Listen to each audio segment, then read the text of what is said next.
Assalamualaikum warahmatullahi wabarakatuh. Perkenalkan, nama saya Rahil Bintang Cahya yang akan bertugas sebagai moderator dalam presentasi kali ini, di mana kelompok kami akan membahas tentang analisis sistem laundry. Tentunya pada kesempatan kali ini saya tidak sendiri, karena saya ditemani oleh rekan-rekan saya yang beranggotakan 5 orang, yaitu ada Dinda, Fania, Penny, dan Mirna. Berhubung Mira sedang sakit, jadi tidak bisa ikut serta dalam membuat video presentasi kali ini. Baiklah, langsung saja kita masuk ke materi pertama yang akan dibahas oleh saya sendiri. Nah, di slide pertama ada objek penelitian, di mana objek penelitian berfokus pada sistem informasi layanan untuk mendukung pengelolaan administrasi dalam sektor layanan masyarakat. Berikut adalah penjelasannya. Yang pertama ada manajemen transaksi, berkaitan dengan pencatatan, pengelolaan, dan pembuatan laporan transaksi. Contohnya, mencatat dan mengelola transaksi pada layanan seperti cuci dan setrika. Tujuannya memastikan semua transaksi tercatat dengan rapi dan mudah dilaporkan.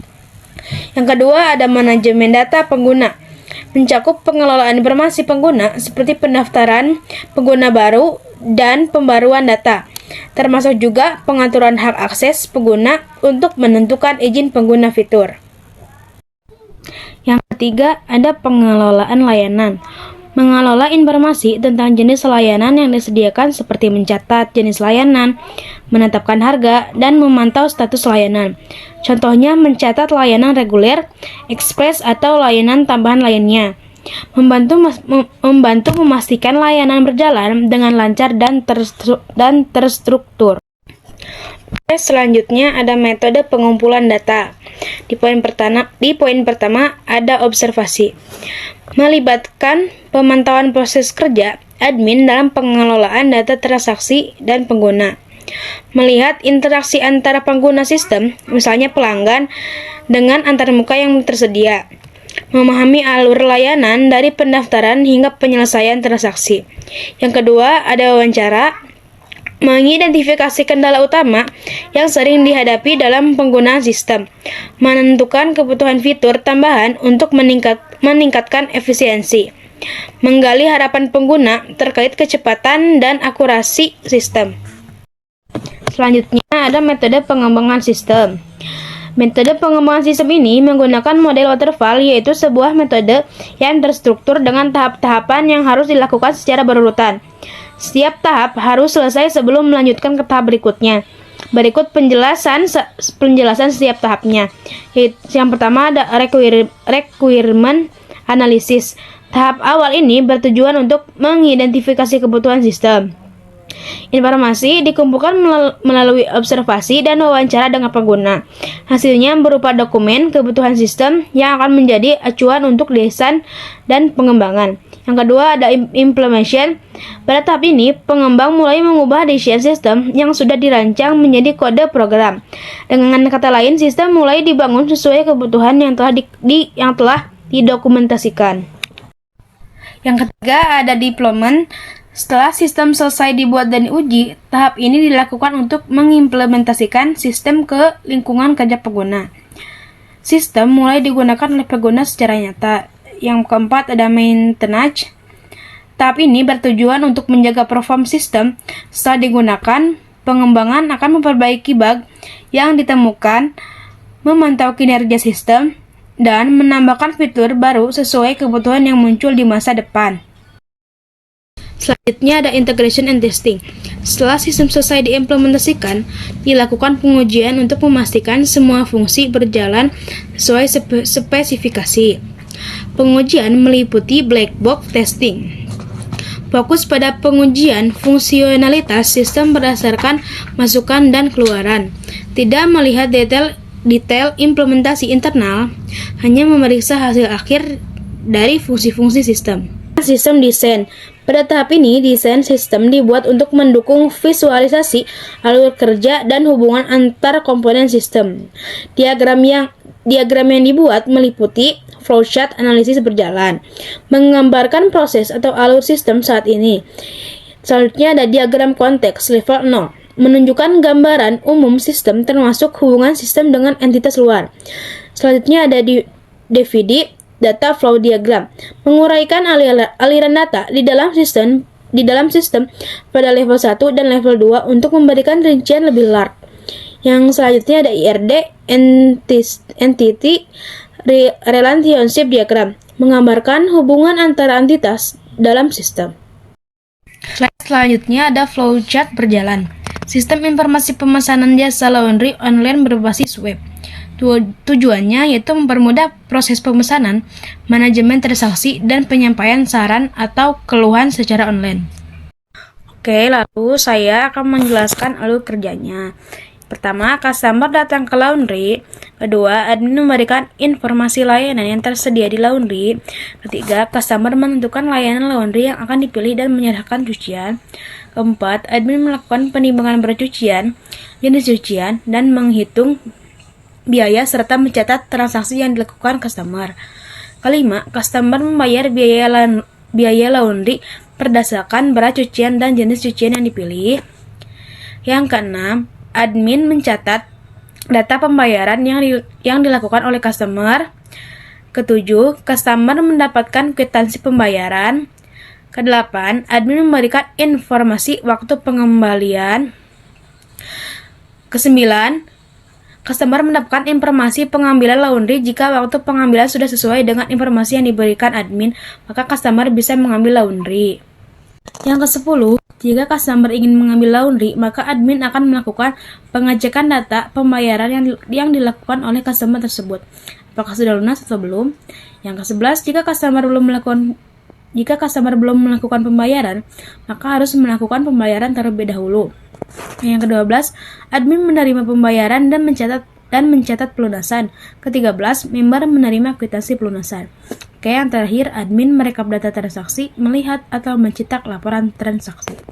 Selanjutnya akan dibahas oleh teman saya. Baik, berikutnya ada flowchart yang diusulkan, di mana admin dan member melakukan login, lalu nantinya divalidasi. Jika false, maka akan kembali ke halaman login, dan jika true, maka admin akan diarahkan ke dashboard admin, sedangkan member akan diarahkan ke dashboard member. Lalu, admin juga menginputkan daftar harga berdasarkan kategori dan jenis servisnya. Nah, jika pendaftar telah terdaftar sebagai member, maka member bisa mengedit profil untuk menambahkan foto, jenis kelamin, mengubah nama, serta mengubah alamat atau menambahkan alamat. Member juga bisa melihat daftar harga yang telah diinputkan oleh admin sebelumnya. Jika ingin melakukan transaksi, admin mengecek terlebih dahulu apakah member tersebut telah terdaftar. Jika belum, maka lakukan registrasi terlebih dahulu. Dan jika sudah, maka member bisa membuat transaksi yang akan diinputkan oleh admin. Lalu, admin menyimpan data transaksi ke dalam database. Setelah transaksi berhasil dilakukan, bukti transaksi dapat dicetak dalam bentuk dokumen PDF. Lalu, admin melihat seluruh riwayat transaksi yang telah dilakukan para member dan mengubah status pengerjaan, baik itu sedang diproses, belum diproses, maupun selesai. Begitu juga dengan member yang bisa melihat riwayat transaksi yang telah dilakukan member itu sendiri dan status pengerjaannya sedang diproses, belum diproses, atau selesai.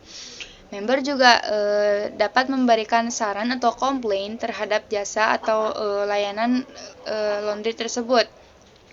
Admin dapat melihat dan membalas saran atau komplain tersebut yang diberikan oleh si member. Admin juga bisa melihat dan mencetak laporan keuangan yang difilter berdasarkan bulan dan tahun. Selanjutnya ada DFD level 0, yang dimana kita memiliki tiga entitas di dalamnya, diantaranya ada member, admin, dan juga pendaftar. Dan satu proses yang dinamakan dengan Sistem Informasi Pemesanan Jasa Laundry Online berbasis web, di mana di admin bisa menginputkan data harga, data member, data transaksi, data riwayat dan status transaksi, data saran atau komplain, dan data laporan keuangan, yang nantinya akan menghasilkan keluaran atau output berupa info data harga, info data member, info data transaksi, info data riwayat dan status transaksi, serta laporan data keuangan. Begitu juga dengan entitas member, di mana dia bisa menginputkan lihat daftar harga, edit profil, lihat riwayat dan status transaksi, juga membuat saran atau komplain. Lalu, keluaran yang dihasilkan dari sistem atau output yang dihasilkan yaitu info daftar harga, info update profile, info riwayat dan status transaksi, serta info saran atau komplain. Lalu, pada entitas pendaftar, dia bisa menghasilkan input mendaftar sebagai member, lalu keluaran yang dihasilkan dari sistem atau proses itu sendiri yaitu terdaftar sebagai member. Baik, selanjutnya di sini saya akan menjelaskan yaitu DFD level 1, di mana yang pertama yaitu admin ke proses kelola data member laundry, yaitu dengan mengirimkan data admin laundry data member. Sedangkan dari proses kelola data member laundry ke tabel users, yaitu mengirimkan data admin dan data member. Sedangkan dari tabel users ke proses kelola data member laundry, yaitu mengirimkan ID atau kode admin, ID atau kode member, dan username atau password.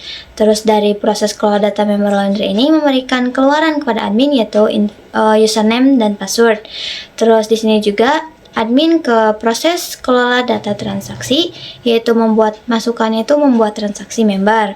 Terus dari proses kelola data transaksi ini ke tabel transaction details, yaitu mengirimkan data transaction details. Terus keluaran dari tabel transaction details ke proses kelola data transaksi, yaitu mengirimkan ID atau kode transaction details. Terus juga di proses kelola data transaksi ini, yaitu mengirimkan masukan yaitu ke tabel price list berupa data price list, dan keluaran dari tabel price list yaitu berupa ID atau kode price list. Terus keluaran untuk proses kelola data transaksi ini ke member yaitu berupa info transaksi. Yang selanjutnya yaitu admin ke proses kelola data riwayat dan status transaksi, yaitu memberikan masukan info riwayat dan status transaksi. Sedangkan di proses kelola data riwayat dan status transaksi ini ke tabel transactions, yaitu mengirimkan masukan berupa data transactions, dan keluaran dari tabel transaction ke proses kelola data riwayat dan status transaksi berupa ID atau kode transaksi. Yang selanjutnya yaitu proses kelola data riwayat dan status transaksi ke tabel service types, mengirimkan data service types, dan dari tabel service types ke proses kelola data riwayat dan status transaksi memberikan keluaran ID atau kode service types. Untuk selanjutnya yaitu proses kelola data riwayat dan status transaksi ke tabel status, mengirimkan data status, dan dari tabel status ke proses kelola data riwayat dan status transaksi mengirimkan keluaran berupa ID atau kode status. Di mana pada proses kelola data riwayat dan status transaksi ini memberikan keluaran kepada member berupa info riwayat transaksi. Terus yang selanjutnya yaitu proses yang keempat yaitu kelola data saran atau komplain, di mana pada proses ini yaitu member memberikan masukan kepada proses kelola data saran atau komplain berupa data complaint suggestion. Sedangkan dari proses kelola data saran atau komplain ke tabel complaint suggestion mengirimkan data complaint suggestion, dan dari tabel complaint suggestion ini mengambil ID atau kode user siapa yang melakukan, dan dari tabel ini juga menghasilkan keluaran ke proses kelola data saran atau komplain berupa ID atau kode complaint suggestion. Terus di proses kelola data saran atau komplain ini memberikan info keluaran atau output ke admin berupa info saran atau komplain. Terus untuk yang terakhir ada proses kelola data laporan keuangan, di mana pada proses ini yaitu kita mengambil ID atau kode transaksi pada tabel transaksi untuk menghasilkan sebuah laporan yang nanti keluarannya dari proses kelola data laporan keuangan ini akan mendapat keluaran ke admin berupa laporan keuangan. Baik, berikutnya ada DFD level 2 proses 1 yang dimana memiliki satu entitas yaitu admin dan satu proses dengan nama kelola data user. Dimana dari admin ke proses yaitu admin memberikan data berupa username dan password untuk login. Lalu, admin juga memberikan data tambahan berupa data admin laundry atau data member untuk dikelola. Lalu, dari proses ke admin, sistem mengembalikan data yang sudah dikelola ke admin, seperti data pengguna yang baru atau data hasil pencarian. Nah, dari proses ke tabel users, sistem akan membaca atau menyimpan data ke tabel users, informasi seperti ID kode NIM, kode admin, dan kode member ditulis atau dibaca di tabel users tersebut. Nah, terakhir, dari tabel users ke proses, sistem membaca data yang ada di tabel users untuk digunakan di proses manajemen data pengguna. Level 2 proses 2 yang memiliki dua entitas yang terdiri dari admin dan juga member. Dan memiliki dua proses, yaitu kelola data price list dan kelola data transaksi detail. Yang dimana alurnya itu dari admin ke proses, yang dimana admin memberikan data price list ke proses kelola data price list untuk dimasukkan atau diperbarui di sistem. Admin juga memberikan data transaksi detail ke proses kelola data transaksi detail untuk dicatat dalam sistem. Lalu, dari proses ke admin, yaitu kelola data price list, memberikan informasi price list kembali ke admin. Lalu, kelola data transaksi detail juga memberikan detail transaksi kembali ke admin. Lalu ada dari proses ke member, yaitu info price list dikirimkan ke member dari proses kelola data price list. Info transaksi detail dikirimkan ke member juga dari proses kelola data transaksi detail. Lalu dari atau tujuan basis data, di mana tabel price list, proses kelola data price list membaca dan menulis data price list. Lalu ada tabel items dan tabel kategori digunakan oleh proses kelola data price list untuk mendapatkan informasi item dan kategorinya. Terakhir ada tabel transaction details, yaitu proses kelola data transaksi detail membaca dan menulis detail transaksi. Yang selanjutnya ada DFD level 2 proses 3, dimana pada yang pertama ini yaitu admin ke kelola data transaksi mengirimkan masukan berupa data transaksi, dan dari proses kelola data transaksi ke tabel transaksi mengirimkan data transaksi juga, sedangkan dari tabel transaksi mengirimkan keluaran ke proses kelola data transaksi berupa ID atau kode transaksi, dimana pada tabel transaksi ini juga mengambil ID atau kode service pada tabel service dan ID atau kode status pada tabel status. Terus, di mana pada proses kelola data transaksi ini juga memberikan keluaran kepada member berupa info transaksi. Sedangkan admin ke kelola data service types, yaitu mengirimkan data service types, sehingga dari proses kelola data service types ke tabel service types mengirimkan data service types, dan dari tabel service types ke proses kelola data service types memberikan keluaran berupa ID atau kode service types. Dimana terus yang selanjutnya yaitu admin juga ke proses yang terakhir yaitu kelola data status mengirimkan info status, dan dari proses kelola data status ini ke tabel status memberikan masukan berupa data status, dan dari tabel status ke proses kelola data status memberikan keluaran berupa ID atau kode status, sehingga dari proses kelola data status ini memberikan info status kepada member. Selanjutnya ada DVD 2 proses 4. Di sini ada admin untuk menerima informasi tentang keluhan dan saran yang dikelola oleh sistem. Selanjutnya ada member untuk mengirimkan keluhan atau saran ke sistem.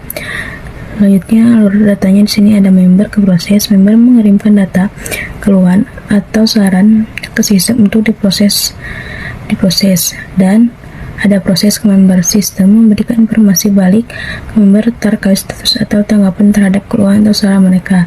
Selanjutnya ada database berfungsi sebagai tempat penyimpanan data keluhan dan saran dari member. Lalu ada DFD level 2 proses 5 yang hanya memiliki satu entitas dan juga satu proses, di mana entitas tersebut adalah admin dan satu proses itu adalah kelola data transaksi. yang dimana dari admin ke proses, admin meminta sistem untuk mengelola data transaksi. Nah, data yang dikirimkan bisa berupa permintaan untuk menambahkan, memperbarui, atau membaca informasi transaksi.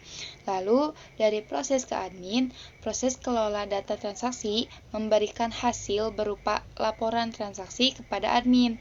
Nah, laporan ini tuh berisi data transaksi yang diminta atau telah dikelola.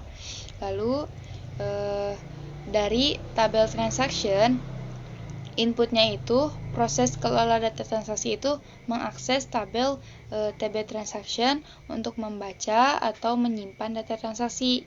Data yang diakses adalah ID atau kode transaksi. Nah, outputnya itu yaitu hasil pengelolaan datanya dikirim kembali ke proses atau ke admin sebagai bukti laporan. Lalu di sini ada diagram IRD. Diagram IRD ini menggambarkan sistem manajemen laundry yang terdiri dari beberapa entitas dengan atribut serta hubungan antar tabel yang saling terkait.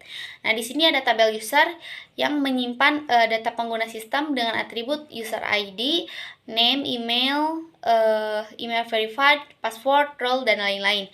Nah, tabel user ini terhubung dengan tabel complaint suggestion. Satu pengguna dapat mengajukan saran atau komplain dengan atribut ada body, type, dan replay.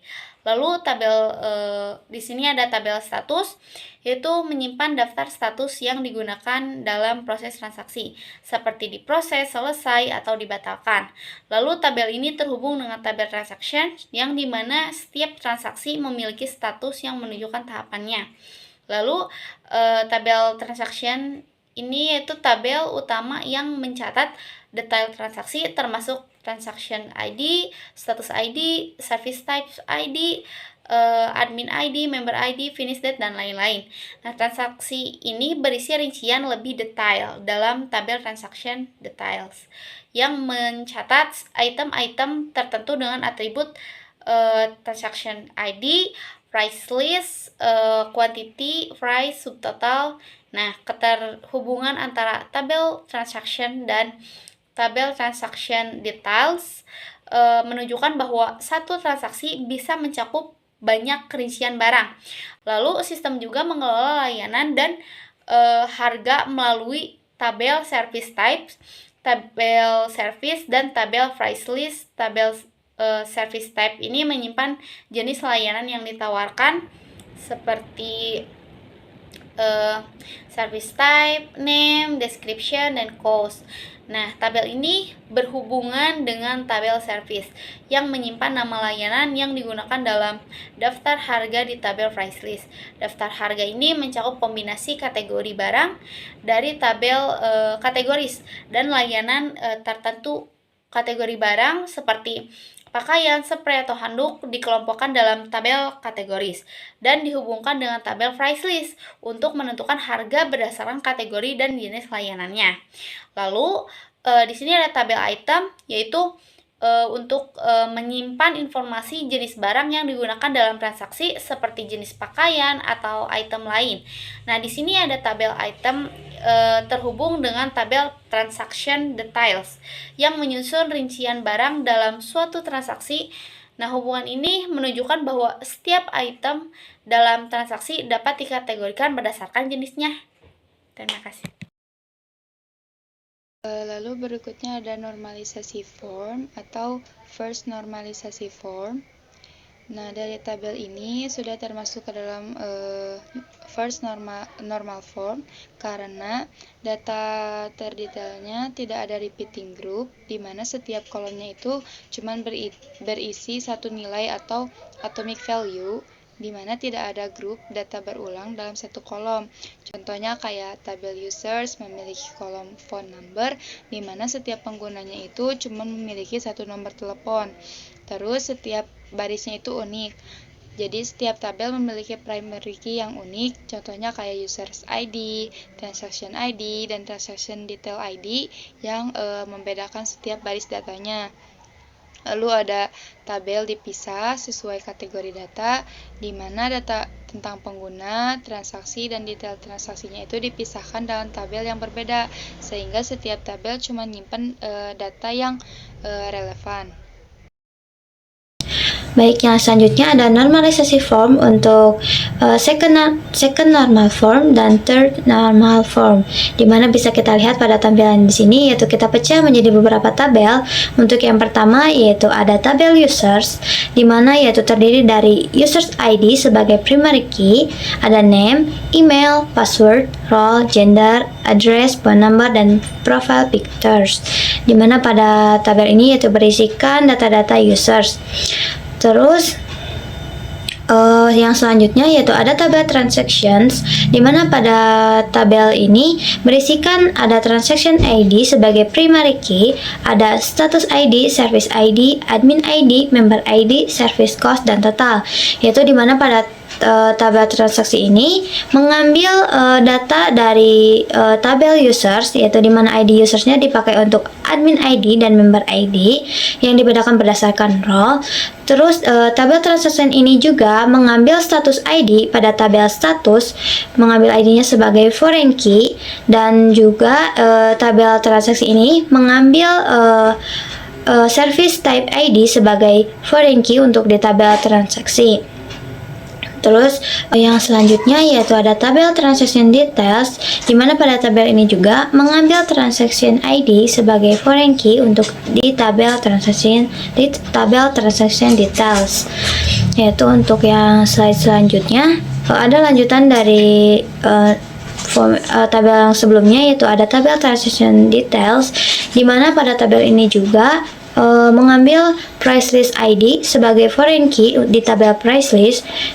Dan di tabel price list ini juga memiliki relasi ke tabel kategori dengan mengambil kategori ID-nya, dan berelasi juga dari tabel price list ke tabel item dengan mengambil item ID untuk dimasukkan ke tabel price list, di mana tabel price list juga berelasi dengan tabel service yang untuk diambil service ID-nya.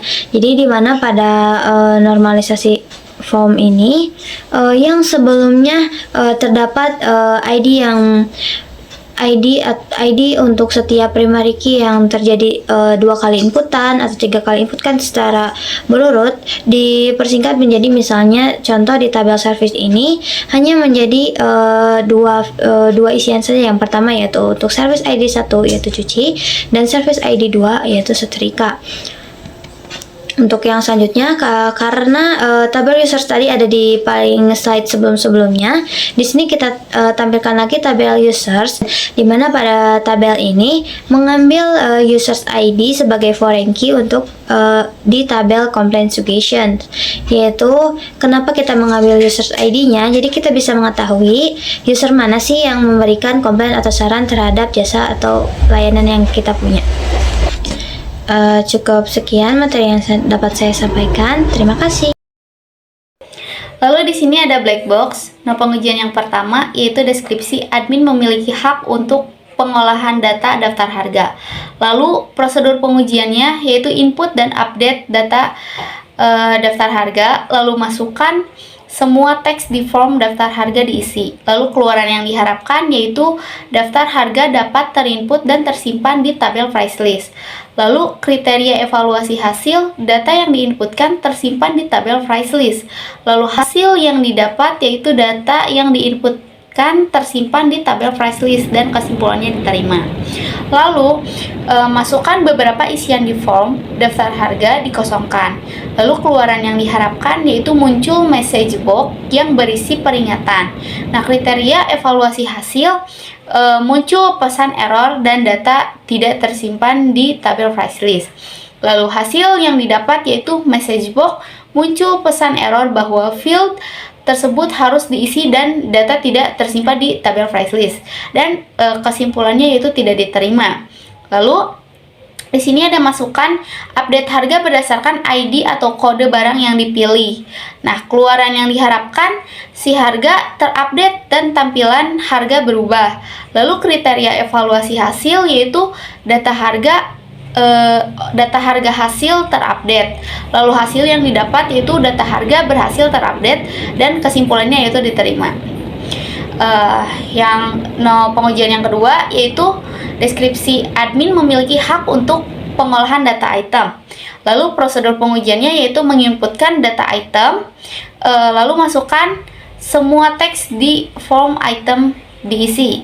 Lalu keluaran yang diharapkan yaitu data item dapat terinput dan tersimpan di tabel item. Lalu kriteria evaluasi hasil, data yang diinputkan tersimpan di tabel item. Lalu hasil yang didapat, data yang diinputkan tersimpan di tabel item. Lalu kesimpulannya yaitu diterima. Lalu masukkan beberapa isian di form item dikosongkan. Lalu keluaran yang diharapkan yaitu muncul message box yang berisi peringatan. Lalu kriteria evaluasi hasil, muncul pesan error dan data tidak tersimpan di tabel item.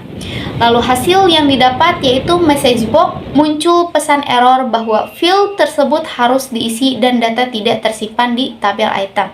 Lalu kesimpulannya yaitu tidak diterima. Lalu di sini pengujian yang ketiga yaitu admin memiliki hak untuk pengolahan data service.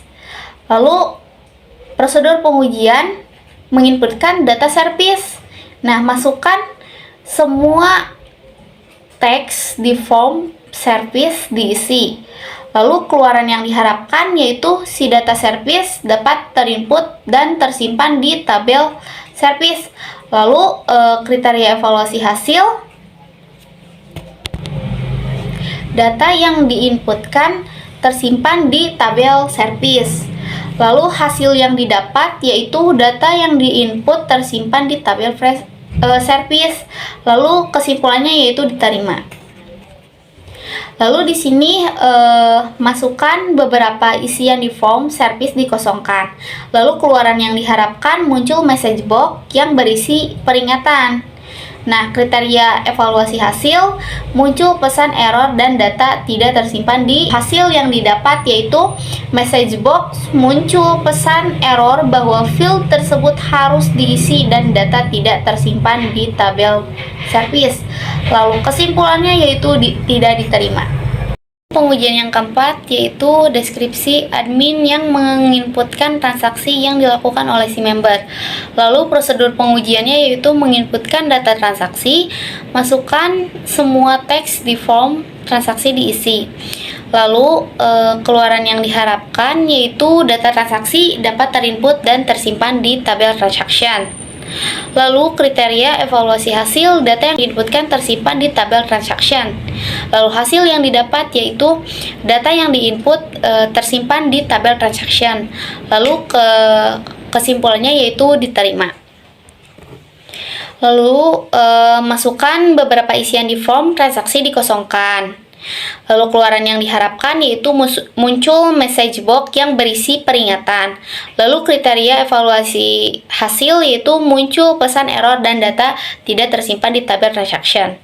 Lalu hasil yang didapat yaitu message box, muncul pesan error bahwa field tersebut harus diisi dan data tidak tersimpan di tabel transaction. Lalu kesimpulannya yaitu tidak diterima.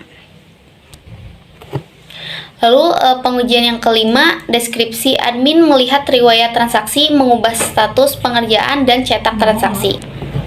Prosedur pengujiannya yaitu mengubah status pengerjaan, lalu masukkan pilih opsi belum dikerjakan, sedang dikerjakan, dan selesai. Lalu keluaran yang diharapkan yaitu data status pengerjaan sukses berganti berdasarkan opsi yang dipilih. Lalu kriteria evaluasi hasil yaitu data status pengerjaan sukses berganti dan tersimpan di tabel status. Lalu hasil yang didapat yaitu data status pengerjaan sukses berganti dan tersimpan di tabel status. Lalu kesimpulannya yaitu diterima. Lalu prosedur pengujian mencetak transaksi member. Lalu masukkan klik button cetak. Keluaran yang diharapkan yaitu menghasilkan output berupa format PDF. Lalu kriteria evaluasi hasil yaitu data transaksi berhasil tercetak dalam format PDF, dan hasil yang didapat yaitu data transaksi berhasil tercetak dalam format PDF. Lalu kesimpulannya yaitu diterima. Pengujian yang keenam, deskripsi member memberikan saran atau komplain. Lalu prosedur pengujiannya yaitu menginputkan data saran atau komplain, lalu masukkan semua teks di form komplain atau saran diisi. Lalu keluaran yang diharapkan yaitu saran atau komplain dapat terinput dan tersimpan di tabel komplain suggestion. Lalu kriteria evaluasi hasil, data yang diinput tersimpan di tabel komplain suggestion. Lalu hasil yang didapat yaitu data yang diinput tersimpan di tabel komplain suggestion. Lalu kesimpulannya itu diterima. Masukkan beberapa isian di form komplain atau saran dikosongkan. Lalu keluaran yang diharapkan yaitu muncul message box yang berisi peringatan. Lalu kriteria evaluasi hasil yaitu muncul pesan error dan data tidak tersimpan di tabel komplain suggestion. Lalu hasil yang didapat yaitu muncul pesan error dan data tidak tersimpan di tabel komplain suggestion. Lalu kesimpulannya yaitu tidak diterima. Lalu pengujian yang ketujuh yaitu deskripsi melihat dan membalas saran atau komplain para member. Lalu prosedur pengujiannya yaitu melihat saran atau komplain, lalu masukkan klik button lihat saran atau komplain. Lalu keluaran yang diharapkan yaitu muncul pesan yang diinputkan oleh si member. Lalu kriteria evaluasi hasil yaitu data saran atau komplain bisa dibaca oleh si admin. Lalu hasil yang didapat yaitu data saran atau komplain bisa dibaca oleh si admin dan kesimpulannya yaitu diterima. Lalu ada prosedur pengujian membalas saran atau komplain, lalu masukkan memilih saran atau komplain yang ingin dibalas. Lalu keluaran yang diharapkan yaitu data yang diinput oleh si admin dapat tersampaikan ke si member dan tersimpan di tabel komplain suggestion. Dan hasil yang didapat yaitu data yang diinput oleh admin dapat tersampaikan ke si member dan tersimpan di tabel komplain suggestion. Dan kesimpulannya diterima. Lalu black box di sini yang pertama fungsi yang diuji yaitu register. Nah, skenario pengujiannya yaitu mengosongkan semua isian data register atau mengisi beberapa data register seperti email, name, password, konfirmasi, password, lalu menekan tombol daftar. Lalu hasil yang diharapkan yaitu si sistem akan menolak akses registrasi dan menampilkan pesan atau notifikasi field wajib diisi. Lalu hasil pengujiannya yaitu tidak berhasil. Lalu skenario pengujian mengisi dengan kondisi beberapa data benar atau semua data registrasi salah, lalu menekan tombol daftar. Lalu hasil yang diharapkan yaitu sistem akan menolak akses registrasi dan menampilkan pesan atau notifikasi field wajib diisi dan tidak berhasil. Lalu skenario pengujian mengisi data registrasi yang benar lalu menekan tombol daftar, maka hasil yang diharapkan si sistem menerima akses registrasi dan kemudian langsung menampilkan login dan hasil pengujiannya yaitu berhasil. Lalu yang kedua yaitu fungsi yang diuji yaitu si login. Nah, skenario pengujiannya yaitu mengosongkan semua isian data login atau mengisi salah satu data login seperti username dan password lalu menekan tombol login. Hasil yang diharapkan yaitu si sistem akan menolak akses login dan menampilkan pesan atau notifikasi field email dan password wajib diisi dan hasil pengujiannya yaitu tidak berhasil. Lalu skenario pengujian mengisi dengan kondisi salah satu data benar atau kedua data login salah, lalu menekan tombol login. Maka hasil yang diharapkan yaitu si sistem akan menolak akses login dan menampilkan pesan atau notifikasi field email dan password wajib diisi dan hasil pengujiannya yaitu tidak berhasil. Lalu skenario pengujiannya mengisi data username dan password yang benar lalu menekan tombol login. Nah, hasil yang diharapkan yaitu si sistem menerima akses login dan kemudian langsung menampilkan halaman admin atau member dan hasil pengujiannya yaitu berhasil. Lalu yang ketiga yaitu fungsi yang diuji yaitu ada logout. Nah, skenario pengujiannya yaitu klik button logout, keluar. Hasil yang diharapkan yaitu muncul pesan apakah Anda yakin ingin keluar, lalu hasil pengujiannya yaitu berhasil. Lalu skenario pengujian klik button logout batal. Lalu hasil yang diharapkan yaitu si sistem tetap menampilkan tampilan aplikasi dan hasil pengujiannya yaitu berhasil. Kesimpulannya yaitu pengguna metode waterfall dalam pengembangan sistem informasi ini terbukti efektif untuk menghasilkan sistem yang sesuai dengan kebutuhan pengguna. Nah, tahapan yang terstruktur memungkinkan pengembang untuk fokus pada setiap aspek penting dari sistem, mulai dari analisis, kebutuhan, hingga pemeliharaan. Nah, selain itu, metode pengumpulan data melalui observasi dan wawancara memberikan informasi yang mendalam dan relevan mengenai permasalahan serta kebutuhan pengguna. Lalu, implementasi sistem baru berhasil meningkatkan efisiensi operasional serta memberikan pengalaman pengguna yang lebih baik ke depannya. Sistem ini dapat terus dikembangkan untuk mendukung kebutuhan bisnis yang semakin kompleks. Terima kasih.